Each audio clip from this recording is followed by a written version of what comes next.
I did not ask anyone to tell anything other than the truth. There is no improper relationship, and I intend to cooperate with this inquiry. The allegations are false, and I would never ask anybody to do anything other than tell the truth. I want to say one thing to the American people. I want you to listen to me. I'm going to say this again. I did not have sexual relations with that woman. We've been hearing the denials for months, but tonight, as This afternoon in this room, from this chair, I testified before the Office of Independent Counsel and the grand jury. I answered their questions truthfully, including questions about my private life, questions no American citizen would ever want to answer. Still, I must take complete responsibility for all my actions, both public and private.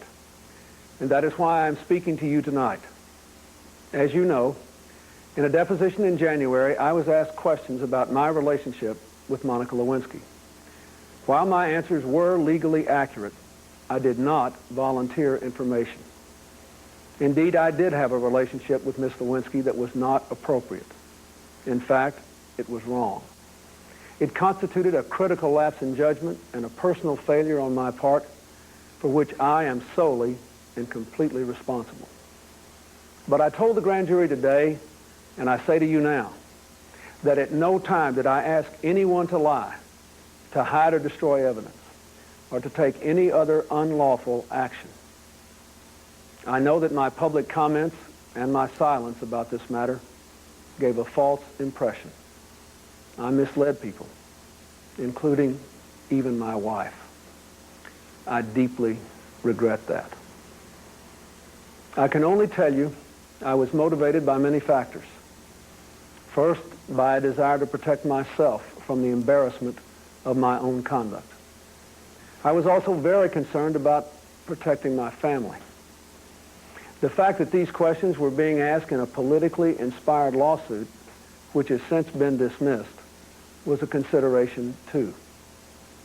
In addition, I had real and serious concerns about an independent counsel investigation that began with private business dealings 20 years ago. Dealings, I might add, about which an independent federal agency found no evidence of any wrongdoing by me or my wife over 2 years ago. The independent counsel investigation moved on to my staff and friends, then into my private life, and now the investigation itself is under investigation. This has gone on too long, cost too much, and hurt too many innocent people. Now this matter is between me, the two people I love most, my wife and our daughter, and our God. I must put it right, and I am prepared to do whatever it takes to do so. Nothing is more important to me personally, but it is private, and I intend to reclaim my family life for my family. It's nobody's business but ours. Even presidents have private lives. It is time to stop the pursuit of personal destruction and the prying into private lives and get on with our national life. Our country has been distracted by this matter for too long, and I take my responsibility for my part in all of this. That is all I can do. Now it is time, in fact, it is past time to move on. We have important work to do, real opportunities to seize, real problems to solve, real security matters to face.